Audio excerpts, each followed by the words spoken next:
Greetings and salutations, all you beautiful individuals. It is another FPL League Unlocked here with you guys. Now, post first stand event. Love getting the double first in there. And big finals behind us.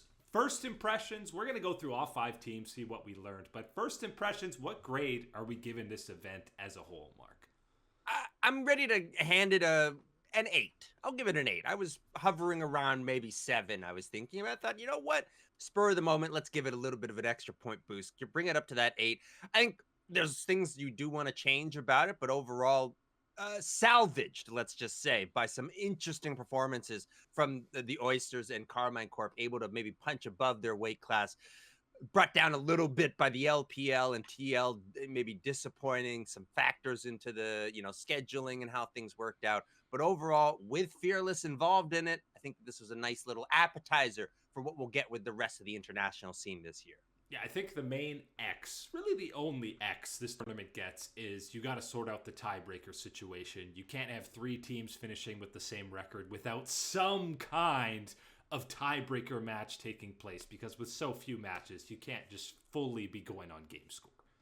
Yeah, and I think that's, we had a conversation before about whether you add in a 6th team as a defending world champion squad, a fan vote, whatever. That is, I think, the most plug and play type of option that you could figure out into this event to change that around. But yes, the do does need to be changed around a little bit, because we know how much we love getting tiebreaker matchups in the LTA and the LEC. Not really an opportunity to do that when so much of that tiebreaker is instantly decided by, well, you lost that head-to-head, so there is no tiebreaker. So let's go through the actual 5 teams that were at the event. What did we learn from them? At least one, usually 2 things for each of them. And we'll start with, of course, the champions of the event, Hanwha Life Esports. I think first and foremost, what you learned from them and from their region as a whole going forward is at Worlds and at MSI, the world should be terrified of the LCK, because you had 3 other teams at home that tested this version of Hanwha to 5 games, and even if they're a bit weaker than Hanwha, they're at least comparable, and having 4 teams like that is terrifying. That's very scary for the rest of the world to realize that that is what potentially awaits them at the World Championship, is realizing that the LCK is more than just this unreal Hanwha Life, which let's get them the pat on the back, the recognition that they deserve, us being an unreal squad, the team that dared to go out in the off season and fight for the best player in the world. They add him to his squad, and not only that, he has been phenomenal for them so far this year and at the event. Really liked what Zeus was able to bring to the table. And yes, the rest of the LCK, T1, Gen G, D plus Kia, they're all still there, all competitive against a team to the caliber of Hanwha Life. You better believe that we're going to be seeing and fearing them when we're talking about international play in a couple months' time. And listen, I mean, Hanwha completely smurfed this entire event. Even when they were dropping games, the 3 games they did drop, you had no doubt that they were going to win the series that they were a part of. They were the only team with a positive goal differential at 15 at plus 1,300, which is already insane. They had the 5 highest KDAs of the entire tournament. And then how about Zeka and Zeus combining for 20 solo kills at this event? Aside from just being terrified of the LCK, I think what we also learned is you have 2 solo laners at a level that we have not seen since Rookie and the Shy in 2018. And to get this verified for Hanwha Life has got to be the lottery-winning feeling on top of it all. Because not only has Zeus joined the team, and that you are getting the Zeus that you paid for, that he was advertised throughout these last 2 years and what he could do, how he could change an organization by being that big piece. But you've got Zeka performing the way that he is, and you have that as that combination with pieces like Viper to dish out that consistent damage, Peanut being the general in the jungle. All these things work out so wonderful for this Hanwha Life team, and I'm very happy to see them really claim it and put some pride on their name here at this event, given that I think a lot of people didn't quite give them the same type of recognition, same type of praise when they were able to dethrone Gen G last year in summer. So to see them get this type of recognition and, of course, add an international trophy on top of that, as the first of its kind at first stand, happy for the Hanwha Life organization. Yeah, I mean, Zeka playing at this level proves this is an international event, because he got that international buff throughout. And how about Viper, arguably the best AD carry in the world right now? He was like the third or fourth guy you were talking about in most of these series for Hanwha. And that's not a thing about, a negative on him or any type of way. That is more so just about what was available, what was, performing well at the event for this Hanwha Life team, that there didn't need to be the pressure down into that bottom lane and, focused in on Viper. And can you live? Can you get to these points of dishing out the damage to help bail us out in these moments? Never needed for this Hanwha Life team. Very impressed with them. The other thing I think deserves a little bit of recognition as well, more so I think than any other team really at the event, pushing the limits of Fearless Draft. What we got to see from them in the event, the individual, the unique picks, these type of things, of course. Yes, a little bit easier when you are as talented and as favorited as someone like Hanwha Life as an organization, but still got to give that credit over to players like Zeus, like Zeka, for what we were seeing out there on the Rift. But they just felt like at times they were playing with teams, like daring them. Okay, give your best engage. Try and fight us. Let's see what you do. And then they just play so patiently. Go, okay, that's your best attack. And then it ends up being a 5-0 ace. Like, they did that against pretty much every team at this tournament, which means, yeah, they were fully in control. They were the big favorites, and they did not disappoint throughout the event. How about the squad that made it to the finals against them? The team that took 2 out of the 3 losses to Hanwha Life. That is Karmine Corp, who, I'll tell you, what I learned from them, from this event, 2 big things. Number 1, the LEC is in a good place, a much better place than it was last year, with a squad like Karmine Corp, not named G2, competing internationally like this. And number 2, this team is mentally sound. To bounce back from that abysmal 0-2 start to make it all the way to finals, kudos to this young roster. That's the point that I want to build off of, because seeing how sound this team was, how they were able to rebound, regroup themselves at this event, refocus their energy and efforts out on the Rift into positive results for them, that does need to be noted. And as you said, a very young team. So doing this at this point in time, it doesn't feel like it's going to be a regression from here. It only feels like it's going to be something you can build upon, strengthen as this group together for Karmine Corp. Europe has to be very proud of them in the way that they were able to bounce back in this event and showcase that they do have the game. They do have what it takes to compete and be an interesting option at an event like this, where you don't have a G2, where you don't have a Fnatic, the old guard type of situation. Karmine Corp, the blue wall, they'll be there and they'll represent proud. And listen, if you remove those first 2 series, like, they have competitive games against Hanwha. They smashed top Esports. They beat CFO after going up 2-0, nearly avoiding a reverse sweep, but a dramatic Game 5 win. You saw this team win across multiple angles. They had slow pace, not even 5 kills by the time you're contesting for Dragon Soul. And then we saw them get over a kill a minute type of pace in some of these wins. And we saw them, cook up a Nyla in Game 5. We saw some interesting picks out of them. So a very well-rounded tournament overall. And what they learned from squads like Hanwha Life, they're going to come back and raise the level of Europe as an entire region, as we've seen G2 do in years past. That's the important thing to track with them as you move into the next parts of the LEC splits, as we roll on in the year, is seeing that improvement, seeing the lessons, the confidence that you can build and take back from an event like this, and how you apply that to the LEC schedule, to your rivals within your own region, is the thing I'm excited to see from this Karmine Corp team. I think someone like Kaliste, again, of course, the #1 prospect, that potential, that hype for this team, getting that exposure, getting the experience that he got to get at this event, I can only think it's going to be exponentially better for this Karmine Corp team as they head back to the LEC. The one thing with Kaliste is stay off the Draven. I think that's the other thing we learned here.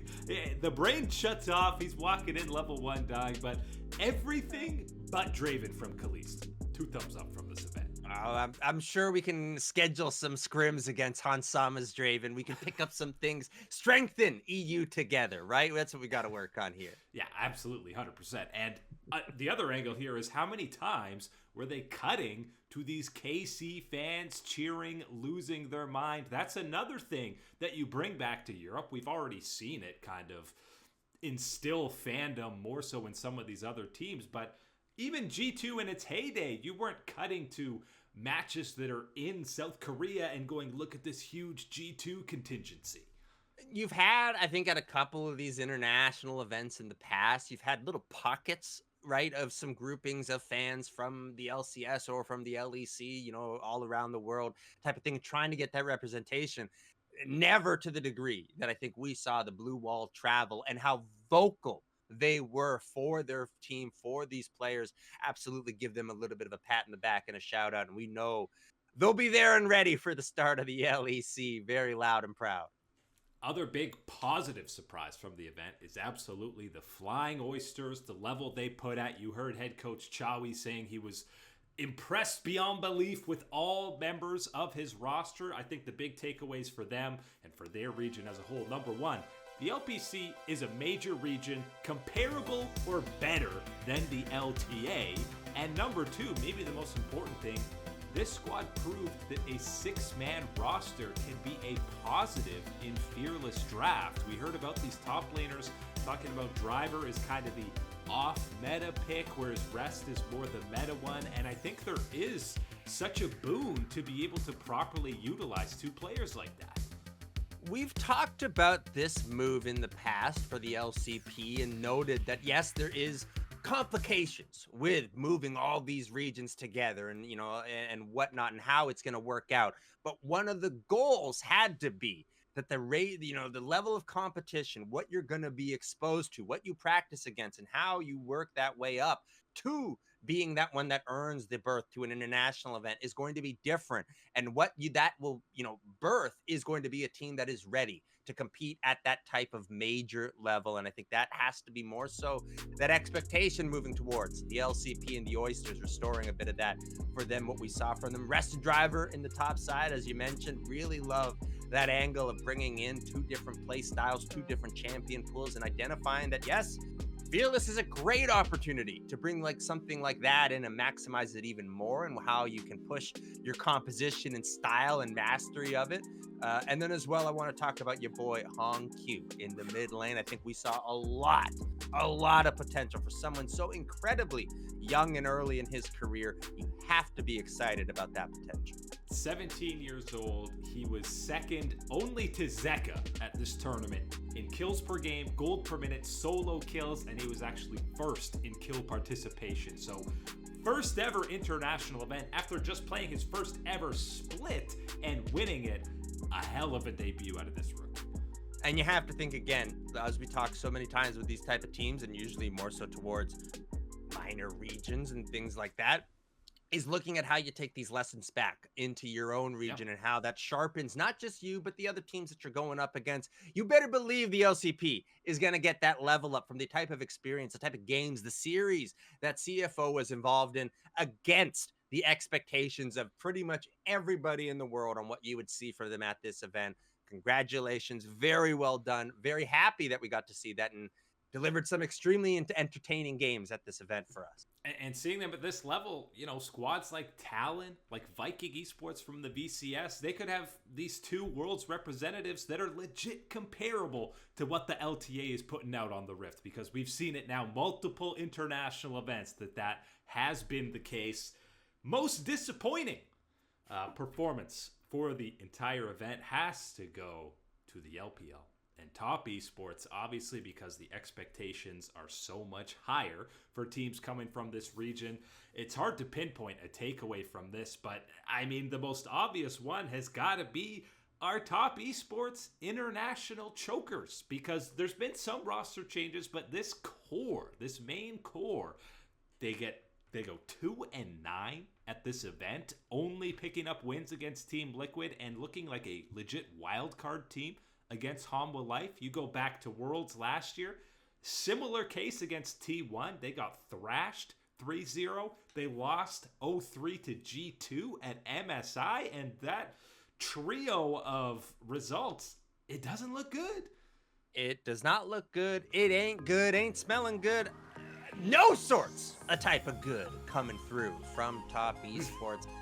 Very disappointing for them. You know, I think the LTA is kind of going, ooh, look at those guys over there. Yikes, man. At least their expectations were up. Yeah, they had expectations too. Crazy. Yeah, Top Esports, big time dud at the event. I think this is a reevaluation as far as where they contribute. And yes, an acknowledgement that however it's sorted out, whatever the weight of it is, there's baggage for this team when you get to an international event, and whether that's, you know, strictly on someone like Jackie Love, even with 369, even Kanavi, you know, bringing a little bit on that international baggage to the scene, whatever it is, it all combines through, and it does affect this team out there on the rip, whether in preparation or on their in-game days. You can see that with this Top Esports, different from the product that we're getting in the LPL. The other realization is maybe we were a little bit too glass half full about Top Esports and what we saw from them in that lower bracket run of the LPL, to acknowledge that yes, you can get hot, but the problem is also, well, what if you just aren't hot? What if you are not in that groove that you were able to be in for that week and channel that type of gameplay?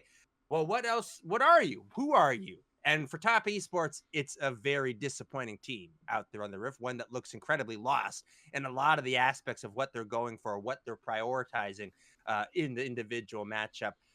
Disappointed is only scratching the surface of the statements that I think people would want to make about Top Esports at this event. Lowest team KDA, only one player, Cream, had above a 2.0 KDA. They only got a single Baron. In 11 games, they only killed one Baron. This is, if I was telling you those stats, you'd think it was the wildcard region at an event, not an LPL squad. And now it makes me think this is kind of a microcosm of the LPL teams being so wishy-washy. They could be a world champion or they're first eliminated. Maybe the LPL is just a one-team region, and when BLG has a bad day and loses, this is what you're left with. I think that it's one of those ones where maybe a statement on the current year, I'm maybe a little delusional and not quite ready to accept that as the overall truth of what we've seen in previous years examining in the LPL. But, you know, there has to be something to that when you look back on, you know, all the super teams that we have talked about in the past, whether that was JDG or now the current one in BLG, that is that top dog of the LPL.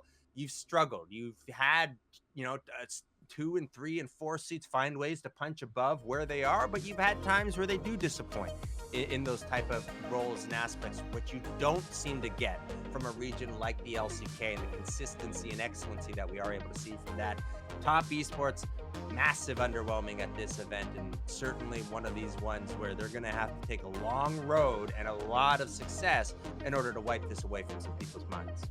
Let's then not take that fully away from Team Liquid, because they had plenty disappointment themselves, especially when they started off the tournament on such a high note with a win against K Corp, and then it only went downhill from there. I think the major takeaways are the LTA format is not good internationally. They don't play enough games, and the LTA South is not good enough competition to build them up internationally. And Team Liquid is too reliant now on Yawn, because Yawn had some great numbers across all 80 carries at this event, but everybody else, and unfortunately, especially, we got to look at Big Daddy Impact, who we both love, but he was the lowest KDA, damage percentage, kill participation, CSD at 15. He had a bad tournament. And I want to know what's going on, because something's fishy, something's smelly here. I'm calling it right now in this type of one from the outside looking in, because you go back just a year ago, we were talking about Impact having the best season MVP of his career. Best season of his career. Guys, his career is really, really, really long. One of the longest that we've got in the history of the game. So to talk about him having his best year last year, then all of a sudden to be at such a regression in performance, and really not just the individual performance, but his communication and impact and role within the team to have deteriorated so much. I've got questions on that one with Team Liquid. The other place I want to point a finger is at APA in the Midland. You mentioned Jan being that figure that they have to rely upon so much. That's because APA is struggling, not performing and not delivering to the level that he has been able to for this team before, and should be counted on to be able to deliver for this team as they move into that, elite territory of the LTA, and continuing to just define themselves by getting international appearances. You got to be able to step up, especially when you talk the talk the way APA does. It's a little disappointing now, even from that LTA side, to see the results be what they are. Especially when now all these players, as soon as he hits an emo, the other team just mutes him. He's /muted for the entire game, and that's his main counter. I've always been preaching that. I've been telling people, I don't care what rank you're trying to get to, hit that all mute. You're not going to run into Faker and solo queue, because if you did, well, yeah, he'll help you. He'll help you get out of there with whatever he's putting in all chat, if he cares to go in all chat, but he's not. Nobody's helping you out with that one. So yes, they're just hitting the classic solo queue move. Mutant, Mr. APA, no emotes. Yes, easy sir. 2-0. Yeah, that's all it takes. Mental tactics gone from Mr. APA. What else do you have in the tool case? Because right now, the League of Legends skills ain't cutting it. The question is the rest of the LTA good enough to punish Team Liquid? Beat them all. They're here representing, and now we're seeing all these glaringly obvious weaknesses that this team has. Can the rest of the region actually punish them? I think a squad like FlyQuest and Cloud9 should be able to. I've got a little bit of maybe let's go 75% of a chance. I think a squad like 100 Thieves could continue to level up and work on things to get to that point, excuse me. But yes, I think when you're looking at it, it has to be more so about the rest of these teams in the LTA. Can you identify? Can you learn from what we saw at this first stand event where Team Liquid struggled, and use that to your gain? Use that to how you level yourself up, how you challenge a squad like Team Liquid, and put those results on the LTA scoreboard. And final note, Team Liquid needs to learn how to play without Spawn telling them exactly what to do behind the scenes, because the drop-off when he did have to go home was obviously a huge concern, and we saw similar things at Worlds with this kind of hybrid remote some of the time coaching style that he has done. So lots of things for Team Liquid to work on, and that's the case when you're the first team eliminated. But that is it today for League Unlock. Eric and Mark here with you, absolute beauties. Thanks for hanging out, and we will catch you